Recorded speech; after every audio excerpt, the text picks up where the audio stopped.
الحمد لله رب العالمين والصلاة والسلام على رسول الله وعلى آله وصحبه أجمعين أما بعد السلام عليكم ورحمة الله تعالى وبركاته.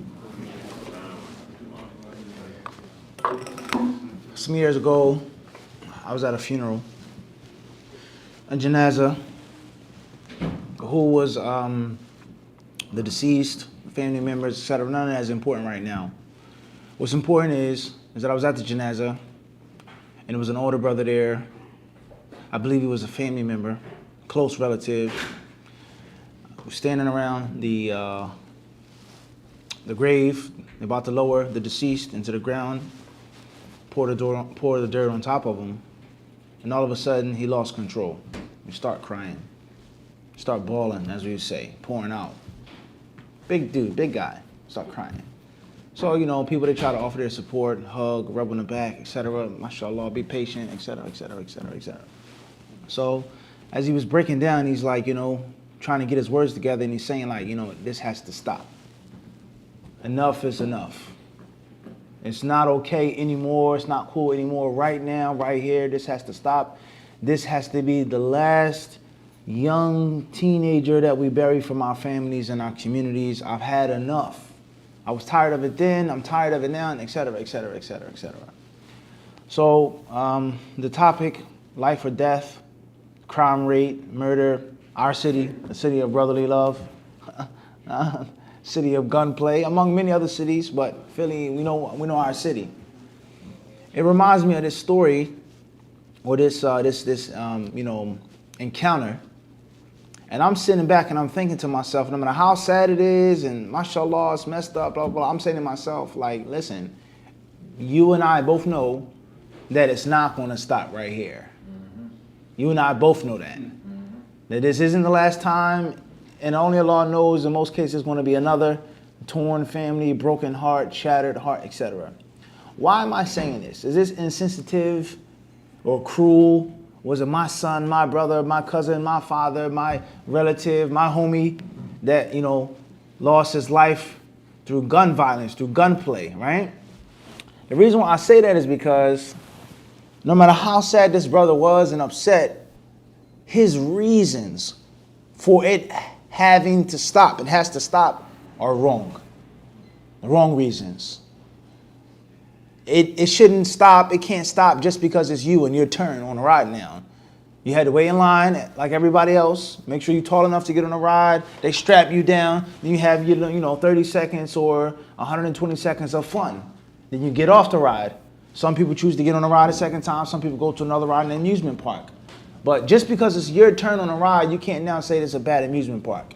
It's a corny ride, or it's a messed up ride. I paid too much for this ticket, for this band, etc., etc., etc. Got to be something different now. It has to stop. It's not okay. It's not cool for anybody to feel this pain and this suffering. It's not okay. It's not cool because killing, because murder, because playing with guns, trying to be a gangster, so on and so forth, it just isn't the way for both Muslim and non-Muslim.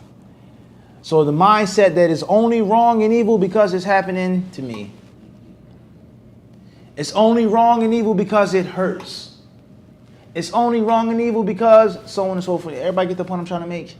And once we change our mindsets, our minds, then bi'idhnillah, by Allah's permission, we have the ability to make some type of realistic change in society.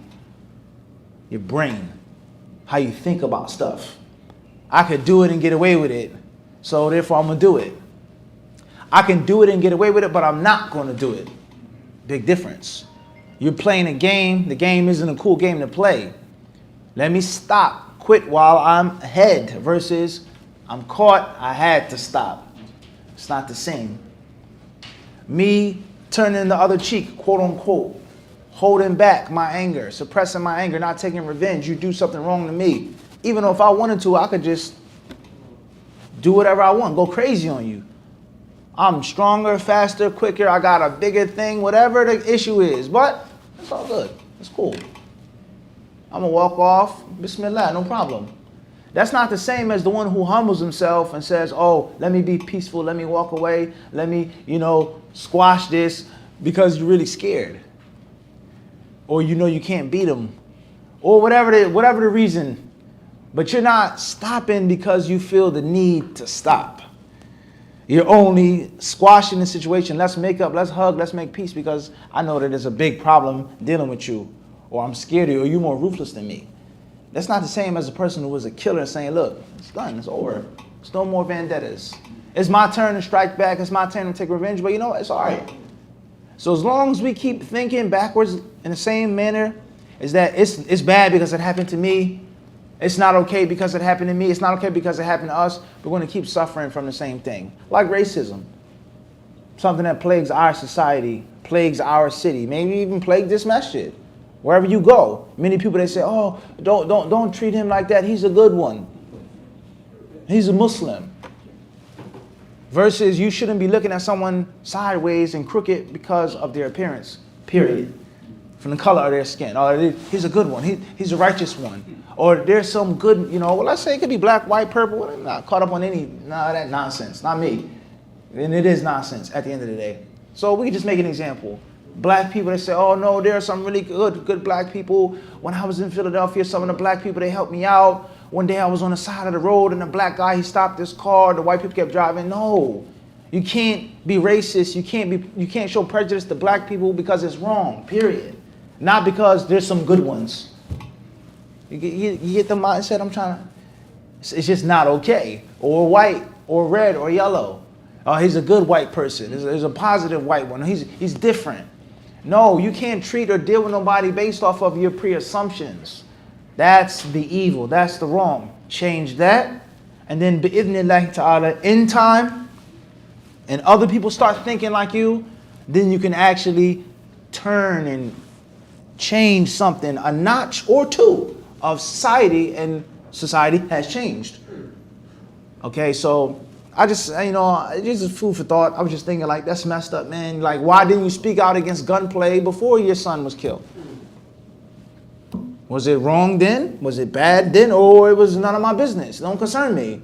Or that's what them niggas get. They, caught up in their life. No, you got to take a stance.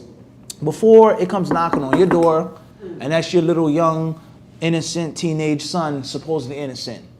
Killing, shooting is not cool. Even though my son is going to an Ivy League school and he's not involved in none of that stuff. It's not all right. And anytime I have the ability to say something, to do something, to take a stance, to help out, it's my civil duty, let alone as a Muslim. And the Prophet ﷺ, he taught us never ever to think about things only when it comes to us. Only when it's our turn. The ride is fun and it's entertaining unless you're on a roller coaster. That's a problem. Secondly is, we both know, or I was saying to myself, Zubair, come closer. I want you to sit next to me. Secondly is, how long is his pain going to last? And will his pain be translated into actual physical deeds? Is he going to leave the janazah and actually do something about it? Say something about it? Or will it go away and fade away? I'm sad now, a week, 2 weeks, a month, or for the rest of my life, but what are you going to really do about it to change it? So that's another reason why we both know it's not going to be the last janazah through gun violence. We both know that. People aren't speaking up. They're not taking a proper stance. It's fun, it's funny, it's cool, it's this and it's that. It's entertaining, it's appealing. The ride is fun until you're on it. So that's the main lesson, all right, that I took away from that janazah. And I think it's very important for this topic. Now, as far as murder, gun violence, life or death, etc., then there are different ways we can look at it. And there are many other issues like this in Islam that have more than one angle or more than one perspective or trajectory. There's هناك جانب يعني روحي وهناك جانب اجتماعي. Okay, like rules of inheritance. Al-Mawarith. When you die, what is done with your wealth, your estate, your property? هناك جانب فقهي. من يرث؟ ما موانع الإرث؟ شروط الإرث؟ إلى آخره. وهناك جانب حسابي. هناك كل ونصف وربع وسدس وثمن etc. So there's the religious aspect, the spiritual aspect, the rules, and then there is the mathematical aspect of inheritance. So you can know all of the ahkam of inheritance, but if you're bad at math, you can't deal with the rules of inheritance. You have to be a good mathematician. You have to be very good with numbers, dividing, subtracting, multiplying, etc., etc. And obviously math and substitution addition has nothing to do with the legal rulings. And you can be a great mathematician, but if you don't know the fiqh, what Allah says about someone who kills someone to get his estate, someone who has a relative who's of a different faith, someone who only has a half-brother from the mother's side, stepson, stepdaughter, so on and so forth. A man divorcing his wife on his deathbed, he's terminally ill, sick. He's been married to this woman for 30 years. He may have hated her for 30 years. Or maybe they didn't have a good relationship for 30 years. He's about to die, and he says, I divorce you 3 times. Khalas. In other words, you're not getting what? Nothing when I go. Is that a legal divorce? Does the woman still get the inheritance or not? You have to know those rulings. And then you bring both of them together, and then you can be, bidnai ta'ala, tusbihu faqihan bi al-mawarith. And the same applies to this topic. There is the Islamic aspect, the spiritual aspect, and then there is the social aspect behind gun violence, behind murdering, behind killing, so on and so forth. Both of them have to be applied together. As far as the Islamic aspect, the spiritual aspect, the most important aspect, then we all know that killing is from the major sins in al-Islam. Rather, and this is definitely food for thought for those of our youth who are caught up, messed up. When you're involved in murdering someone, killing someone unjustly, without a just cause, self-defense, fighting for the cause of Allah, we know it's not self-defense, and we know it's not fighting for the cause of Allah. You are basically called a kafir. And if you're not actually a kafir, then you're imitating them. As the Prophet ﷺ said to the Sahaba, Istansut an-nas. Hadith Jarir, he says, go and tell the people to be quiet and listen. Listen. Hajjat al-Wada'. He said, لا ترجعوا بعد كفارا يضرب بعضكم رقاب بعض. He says, when I leave you, when I go, do not revert to being kuffar. Pulling out your swords and hitting each other's necks. لا ترجعوا بعدي كفارا. Do not become kuffar again after I leave you. How is this? Why is this? Why and how could the Sahaba become kuffar? Are they apostatizing? Are they leaving Islam? Do not be like the kuffar. Do not imitate the kuffar. Do not copy and take the example. Do not idolize the kuffar and their ugly evil deeds. And from that is looking at blood as being extremely cheap and inexpensive. And the smallest, simplest, easiest reason to take someone's life is done. He looked at me the wrong way. He stepped on my shoe. I didn't like the way he was looking at me or his attitude, whatever. So, pow. Smoke, put it back in the holster. Another notch. Who's next? And that's a long discussion with regards to the influences or influencers of killing and murdering and the messed up mindsets of people who speak out against it. We'll get there, inshallah ta'ala, who only blame killing just on music or just on the rappers. They're responsible for the killing. No one else, not the movies, not the actors, not just the rappers. It's their fault why people are shooting people, etc. That's a problem. And once again, that is like the brother at the janazah crying. He's only thinking about half the solution, and he's not looking at it and attacking it as it should be attacked. Is that killing, murdering isn't okay, even if it's not my son going on the ground today. You understand? But we'll get there. So the Prophet ﷺ in this authentic hadith, he warns the Sahaba of imitating the kuffar. And there are many texts like this. Many hadiths, let alone ayat, in which Allah Azza wa Jal and the Messenger of Allah ﷺ, they tell us not to do this what the kuffar do. Not to become people of kufr. And the act itself may not be an act of leaving Islam, but it's something that imitates the people of the kuffar, or the people of kufr, and then the title is given to the sinful Muslim. So from the greatest harms of murder and of that type of violence is what?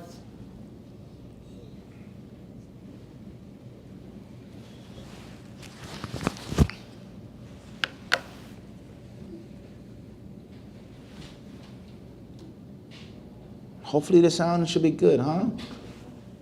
Allahu Alam. What's important is, from the greatest harms, min mafasid al-qatl, is that it causes you to imitate the kuffar and the disbelievers. And who wants to do that? And we all know that the Prophet ﷺ tells us, وَمَنْ تَشَبَّهَ بِقَوْمٍ فَهُوَ مِنْهُمْ.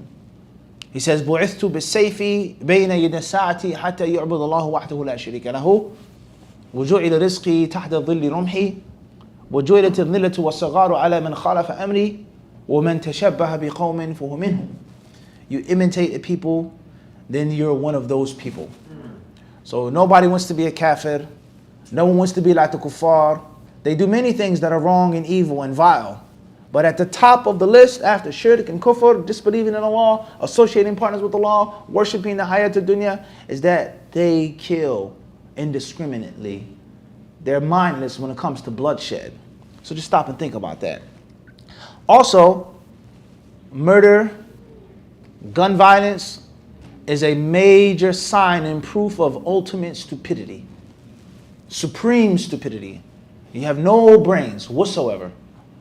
And this is because the Prophet ﷺ tells us that toward the end of time, many things will take place, like we mentioned in the khutbah earlier. And from that is, there will be abundant killing. People won't know why they killed, why they were killed, etc., etc., etc. And the proof or the reason behind this is al-istighfaf. Is that they look down upon killing as such a small, easy, light thing because of their severe ignorance.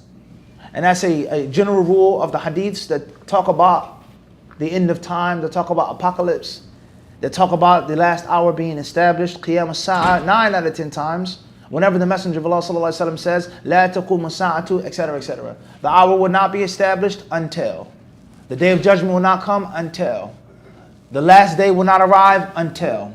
Most cases when the Prophet speaks like this, the act that he's talking about, or the people, or the dress, it is something which is looked down upon and shunned. The last day will not be established until this happens, and until this returns. And from that is abundant bloodshed. Meaning the people's knowledge, their minds, their intellect is at a great low. And that is one of the biggest signs that this world is over. When the people stop thinking. Let alone the other problems that come from that. What's going to happen to you, which is included in the social aspect of the gun violence. We're going to get there. Right now we're just talking about the sins and the spiritual harm that you do to yourself when you get caught up in that lifestyle. اجتنبوا السبع الموبقات. The Prophet ﷺ says, avoid the 7 destructive sins. And of course, from those destructive sins is murder. It's taking someone's life unjustly. Why is it destructive? And how is it destructive? Number one, murder is disrespect to Allah. Allah Azza wa Jalla is the one who yuhyi wa yumit. He gives life and He takes that life. When you take someone's life, unless Allah told you to do it and allowed you to do it, you're basically contesting Allah. You're fighting with Allah. And you're trying to show through your physical actions, let alone with your tongue, I also give life and take life. And this is well known. Nimrod and Ibrahim. Ibrahim says, my Lord gives life and death. And he said, I give life and I give death. Bring him in. Execute him. Bring him in. Take him back to the dungeon. See? That arrogance. If I want it, you could be dead. Just like that. All it is nothing but a phone call, not even a phone call, a text message, and you won't see Maghrib. That's supreme arrogance. And the person thinks and feels is that he holds the keys to life in his hand. And we all know this through many different aspects of pop culture with regards to someone having and thinking and feeling that they have power because the ability to kill indiscriminately. So from the harms of murder and gun violence, and one of the reasons why it's from the Sab' al-Mubiqat, Ijtanibu Sab' al-Mubiqat, is that it destroys a person. And the first thing that's going to destroy is his aqeedah, his tawheed, and his iman. The Prophet ﷺ, he tells us, is that the people will be punished the most severely on the Day of Judgment, al-Musawwirun. يُقَالَ لَهُمْ أَحْيُوا مَا خَلَقْتُمْ. It will be asked of them to give life to their paintings and their sculptures. And of course, they won't have the ability to do it. The Prophet ﷺ says, الَّذِينَ يُضَاهُونَ اللَّهَ فِي خَلْقِهِ. Those who wish to contest and fight with Allah in His sole and exclusive right and ability to create. I also create. This is my creation. So when a person is involved in killing, involved in murdering, he is basically saying, oh Allah, I'm equal with you. You give life to people, you take it, and so do I. And even if a person doesn't say that verbally, even though some people do say that, his actions, what? They clearly prove that. They clearly prove that. Khairan, inshallah. Obviously, there are many ayats in the Quran al-Kareem and the hadith of the Prophet alayhi salatu wasalam. We've mentioned a few of them that speak about murder and how it is from the most stark qualities of the people of Jahiliyyah. Killing a baby girl, killing your neighbor. And in most cases, Allah says, وَلَا تَقْتُلُوا النَّفْسَ الَّتِي حَرَّمَ اللَّهُ إِلَّا بِالْحَقِّ. In most cases, Allah speaks about murder without talking about the murdered. وَمَنْ قُتِلَ مَظْلُومًا, Allah says, whoever is murdered. And He doesn't say man, He doesn't say woman, He doesn't say Arab or Persian, He doesn't mention Christian or Jew, He doesn't mention learned or unlearned, noble or peasant. But 9 out of 10 times, the most consistent Quranic theme is an-nafs, is a soul. And obviously that leads us to being conscious of humanity. People say this is inhumane. They just started talking like this and speaking like this and classifying human rights and violation of human rights. But everyone shares that thing, and that is a soul. That's a soul. Black, white, yellow, green, purple, they all have souls. So when you start killing people, you start getting involved in that lifestyle and caught up in that lifestyle, it lies no doubt it will destroy you. You're imitating the people of Jahiliyyah. It shows that you look lightly, you look at things lightly, something which is so heavy. In Islam, one of the reasons why people kill is because of racism and prejudice. And that's going to lead us to speaking about the social aspect of murder. And that's why the Prophet ﷺ said, بِحَسْبِ امْرِئٍ مِنَ الشَّرِّ أَنْ يَحْقِرَ أَخَاهُ الْمُسْلِمِ. It is more than enough sin for you to scorn your Muslim brother. Let's pause this for a second and let's look at history. 9 out of 10 times when there was a major invasion, a major war, the people, they had to justify their invasion. They had to justify taking these people over, colonizing them, and all of the horrors and misfortunes that would take place in a war, let alone invasion. And at the top of the list is, these people are barely human. All of those leaders and dictators and sovereigns, they indoctrinated and brainwashed their soldiers to be desensitized. Don't feel sorry for them. Don't cry. Don't woe. Don't worry about all of the bad things you're going to do, because they're barely what? They're barely human. And if they are human, then lies no doubt their religion, their culture, their language, their civilization is totally inferior to ours. And we're doing them a favor by invading them and conquering them. We're going to kill them, wipe everything clean, and then rebuild in our language. You can't find a war. You can't find a major chapter in the history of war except that this was said. That's a fact. And unfortunately, the Muslims in most cases were not prevented and protected from that. When the Muslims fought each other, when there were different revolts, rebellions, the Muslims went at each other's necks with their swords. Oftentimes, they looked down upon them and they scorned them.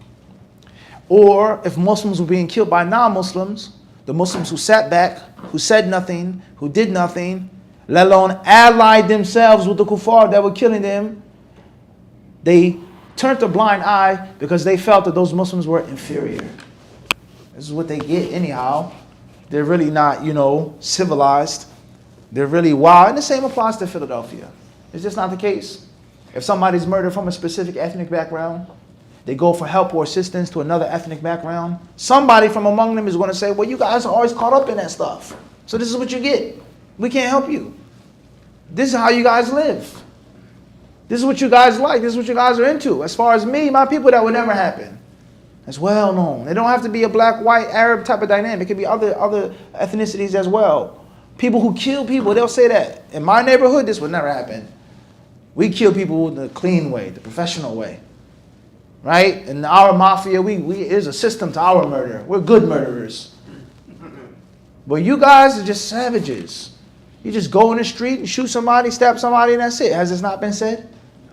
So the Prophet ﷺ, he warns us of scorning people, looking down upon people, especially Muslims.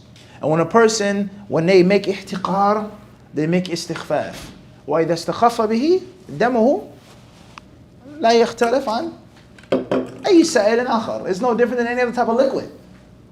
Rather, other types of liquid could be more expensive. Gasoline, more than someone's blood pouring from their veins. So this is one of the reasons why murder is a major sin, and one of the reasons why it is a destructive sin, and one of the reasons why it tears and rips apart the fabrics of society. Let's talk about that now, the social aspect. As far as some of the harms of murder from a social aspect, and first and foremost is revenge and a vendetta. A blood feud. Blood feuds never ever end. They killed your cousin, whatever the reason, that was my cousin. So obviously I have to take action. I gotta shoot one of them. It's only right. Even if I know my cousin was wrong, or even if I know it's going to turn into a bigger, a worse problem, but I got the people behind me saying, if you don't do it, then you're such and such. You got to do it. You have to take revenge. You got to shoot him. You have to. All right, no problem. I do it. We go, we ride up on him, bang, we shoot him. Then obviously that's another home, another household, crying, tears, someone else with more venom, and the next thing they're going to do what? And then back and forth, back again, until there's no way of repairing and fixing the situation. And we're caught up in a perpetual blood feud. And when the people are always fighting and killing each other, what are they going to do with each other, for each other? It's impossible for them to live with each other. It's impossible for them to mature and to progress in society. The people, they can't go to school, they can't play sports, they can't involve themselves in economic stability, political stability, fixing their communities when there's bullets flying back and forth, whizzing past your head every day. So this is from the greatest harms of murder, is that it causes the people's hearts to be separated and split forever. And forgiveness, unfortunately, becomes a major sign of weakness. If you forgive, if you say enough is enough, like the brother that was crying at the janazah, it has to stop now. That was him, the father. But the younger brother, the older brother, he says, man, F that. As soon as we done, ain't no it gotta stop here right now. Nah. It's either on me, it's in the car. As soon as we done the janazah, I know exactly where this is at. And I'm going to take revenge. So he thinks that it's the end. He thinks that it's over. But in reality, we both know what? That's not the case. And from that is the feud. It's the faucet. Once you turn it on, the handle is stuck. And the water is going to keep pouring and pouring and pouring and pouring. And then the society is done. It's ruined. It's over. It's a cycle that won't stop. And the moment you think of stopping it, you'll be accused of being a traitor, dishonoring your family, let alone being a coward, let alone other names and other obscenities that people are going to call you.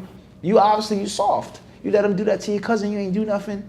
You let them do that to your family member, you ain't say nothing, you ain't even shoot at them, you ain't do nothing. And unfortunately, we all know what's going to happen. Number two, another reason, or another social harm of murder is cowardice. And we mentioned this in the khutbah earlier, about a low person, a weak person, a base person being in charge of the affairs of the people and speaking about the affairs of the people.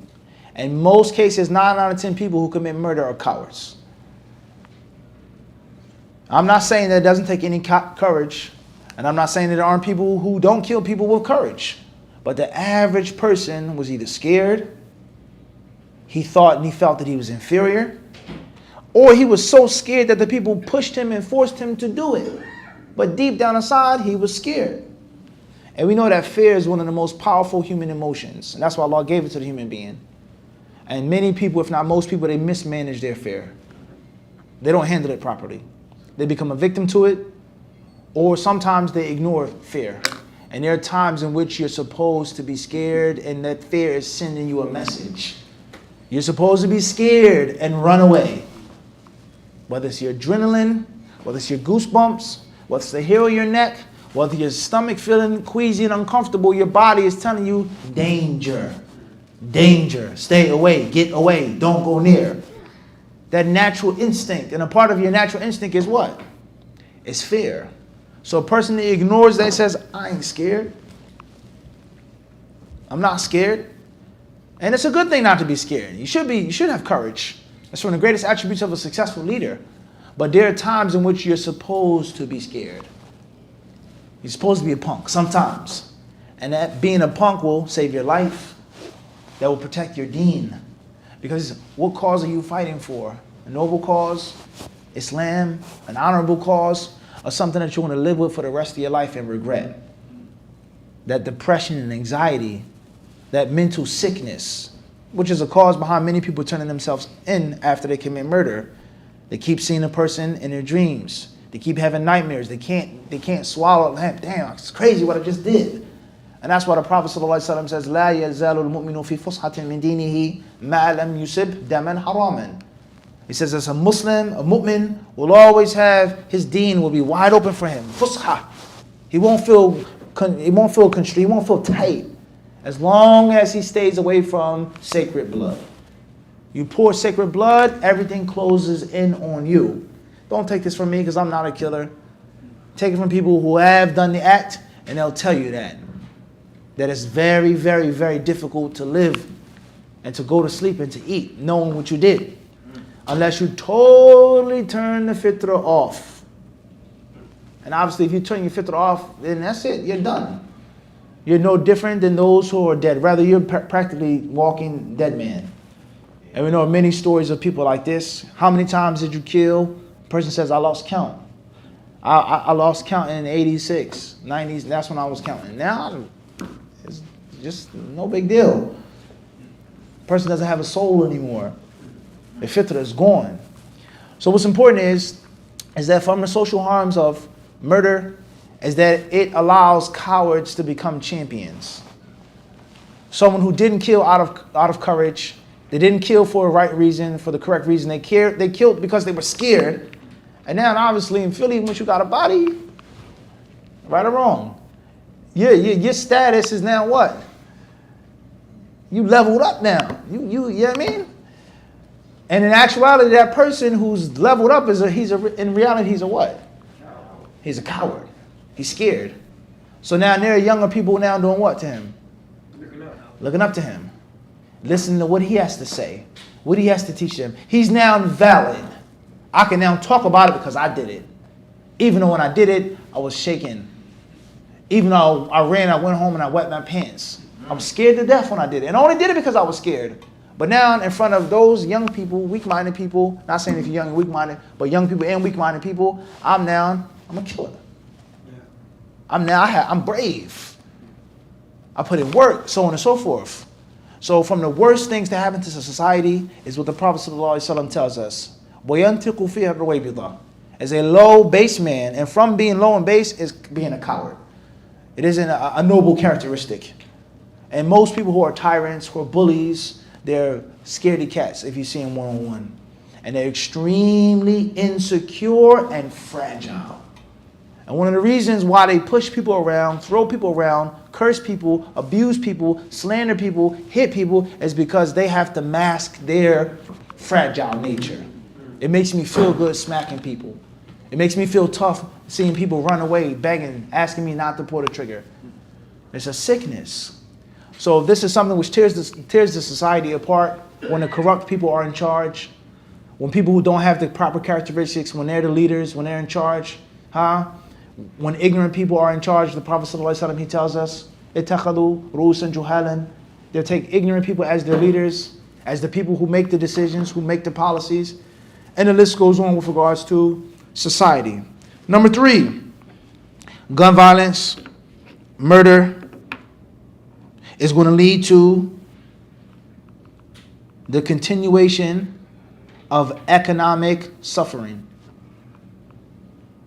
Why is the hood, why is it the way that it is? Why is the ghetto like it is? Why is it so poor? Why don't we have this? Why is this beat down? Why is this dirty? Why is this closed down? Why don't we have any job opportunities? Why such and such? Why is our education system like this? Why are our schools like that? Where is the money going? Are people not working? People don't have money? What's the problem? What's the issue? One of the reasons behind that is murder. And one of the twins of murder is incarceration. And when you get incarcerated, what happens? More tax money. Working. I don't need to work. There's no need to get a job. Or I've reformed myself. I've redeemed myself. I come home and I can't get a job. So therefore, it only makes sense to go back to what? Doing what I do best. I gotta eat. I gotta survive. And then guess what? The wheel turns again. Yeah. And that's the next generation of financial backwardsness, debt, and the list goes on. What's important is that there are countless harms with regards to one's spirit, one's soul, one's heart, committing murder, being involved with it, and there's social harms as well. Things that will afflict the Muslim and the non-Muslim alike. And that's something that we need to be mindful of with regards to the majority of most of us here in this masjid being black or African American, if you wish to use that term. And some of the ills that we suffer from in our society that were ills before people were even Muslim. You had this social problem. And the Christian black man has the same problems. And the Hebrew Israelite, the atheist, the agnostic, the Baptist, he shares the same problems that you share. Same social ills and diseases he suffers from. Does Islam provide the solution to those ills? Of course, we know that. We know that. But how are we addressing it and speaking about it and talking about it? And if you look at the Quran and Kareem, you pay close attention, especially to the Meccan era, even in Medina, you find so many ayat were sent down for social problems. Verses that we recite to this very day were problems for Arabs. Things that when you read, you don't really get or understand. Why would a man even say this? How did they do this? But the Arabs, they did it. Allah sent down verses, legislation, prohibiting it, forbidding it, shaming it, condemning it, and we recite those verses to this very day. How common is divorce here in America, Philadelphia, in this masjid, in our communities? How common do people get divorced? In other societies too, other races, but we're talking about right here. How common or uncommon? Very common. The Imam of the masjid, no doubt, from the most important tools in his toolbox is dealing with talaq, family counseling. That's a fact. He may not have to know that much about salah and zakat more than the rulings of marriage and divorce, because it's extremely common. But if I challenge you right now, if you went to the Imam in this masjid or any masjid and asked him, when's the last time a man said to his wife, Anti alayya ka dhahri ummi? You and my mother's back are no different. I can't touch my mother in an intimate sexual way, nor am I going to touch you in an intimate sexual way. Ask the Imam, when's the last time a woman came into the office saying that? Ask him. Just ask him. What do you think he's going to say? Probably never. Yet and still, that's mentioned what? In the Quran. In more than one place. And that's because that was a major social problems that the Arabs had. Saying things that were false. The mothers are the one that gave birth to you, not the woman that you sleep with. Let alone oppression, wronging your wife, not being with her, etc., etc., etc. You guys get the point that I'm trying to make?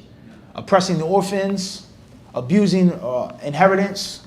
No? And there's so many different social ills that Allah Azza wa Jalla spoke about and prohibited in the Quran, proving that society is supposed to take the deen, supposed to take the spiritual guidance and apply that to his spirit, first and foremost, and also apply that to his society. And from that is murder, gun violence, gangs, getting caught up. All the other stuff is known, losing your life, going to jail, blah, blah, blah. That's all known. But we try to scratch beneath the surface and look at it from a different aspect and from a different angle. So what's important is, it's nobody's fault, just one person. The leader and the led, they both have a responsibility and a duty. مَنْ رَأَى مِنْكُمْ مُنْكَرًا فَلْيُغَيِّرْهُ بِيَدِهِ. Change it with your hands, whoever sees it. And do not say it's not my duty, it's not my responsibility. Oh, Fulan is better than me, he's more knowledgeable than me. He knows, he'll speak about it. If you see evil, change it. If you see evil, speak out against it. And don't mask. If you're afraid or scared, don't try to justify it. And this is how the munkar becomes ma'ruf. The norm is because no one spoke about it when it first happened. No one took a stance against it. The brother crying at the janazah, it wasn't his son who he lost, so it was no big deal. He just gave him a hug, mashallah, subhanallah, and that's it. Versus me and you, we're going to go to the office together. We're going to go do this together. We're going to speak here to this politician together. We're going to go to the imam together, etc. I'm going to be in your corner and support you like it was my own son who was lost. And most people, they're selfish. The crime is only a crime when it pertains to their own personal selfish gains and interests. So the moment we keep thinking like this, we'll be afflicted. So it is upon us, bi'idhnillahi ta'ala, to work together, leader, led, knowledgeable, layman, man, woman. Everybody has to work together to make the society a better and safer society. A better and safer society. And it lies no doubt from the things which will prevent a society from being better and safe. Guns being shot day and night. Bullets indiscriminately flying, passing, and whizzing, hitting the target and hitting someone, what? Who isn't from the target. And as far as what I mentioned with regards to the music industry and rappers, especially if you're older, your era was the 80s or the 90s, right? You lived through those times, the crack attack, that pandemic, all of that stuff, all of the crazy stuff. But one of the reasons why people will never ever get rid of murder and they'll never ever stifle it and do away with it is because they glorify it and they romanticize it. And they pick the bad guys. They pick the people that they want to be the bad guys. They make scapegoats. The rappers are the murderers and the people romanticizing murder, pushing murder, influencing the people to commit murder. And that to a large extent is true. But who influenced the rapper? Where did he get his name from? Who made criminals in the 20s and the 30s household names, celebrities, people who just murdered senselessly, robbed senselessly, indiscriminately? They were celebrities. They were famous. They were household names. People wanted their autographs. Okay, the police, the authorities, the politicians, they will say, we can't help that the people like them, that they're popular, but you made a movie about them.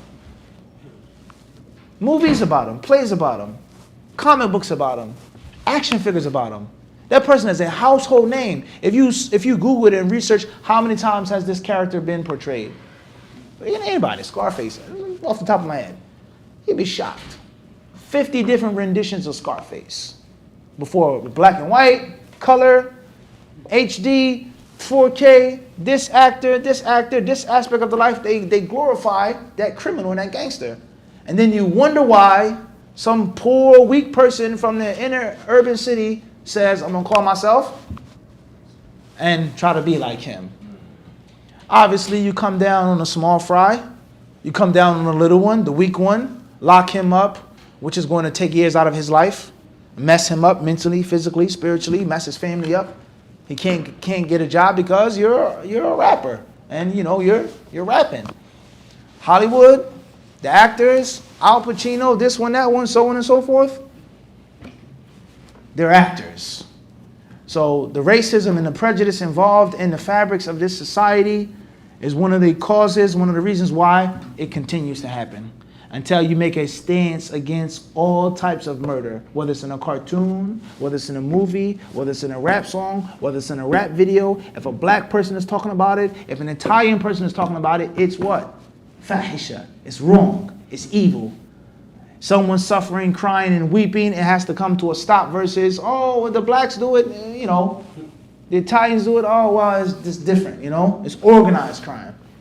It's clean. It's different, right? And obviously, we don't have much time. We're going to stop. But you guys get the point I'm trying to make. Is that people, at best, they only take a partial stance against it. If they even take a what? If they say something about it and try to make a change. And oftentimes, they look for the quickest, most convenient person to grab and to say, you're the bad guy. You're the person talking about rap. They fall down on this person and they go home that night and they watch a movie in which the guy's just shooting people. Cartoons that the children were raised upon. Some of the most violent stuff you see is Bugs Bunny. People getting their heads blown off, blew up. That has no effect on a child's mind. That has no effect on what they want. It's just a cartoon, right? But the rap song is what? No, that's reality. This is a fake rapper. But that's a Grammy Award winning actor, even though we know he's not a killer and a gangster. You guys get the double standard that I'm trying to make? So most people who talk about it, they only talk about it partially. They pick and then choose And unfortunately, many of us, we fall into that as well. We choose our bad guys as Muslims, who we want to talk about, who we want to warn against, what evil we hate, what wala and bara we want to practice, right? I don't like you, but I'm cool with him. When he does the same thing that you do, it's a problem. And as long as we have that double standard, that triple standard, that hypocritical convenience of cherry picking, the problem will remain. Allah subhanahu wa ta'ala surely knows best. I don't know if we have enough time for any questions. I don't mind taking a few, if there are any. Jazakumullah khairan. This is just a small, snack, a part of a bigger, greater meal or banquet that has to be had on this topic. You guys get the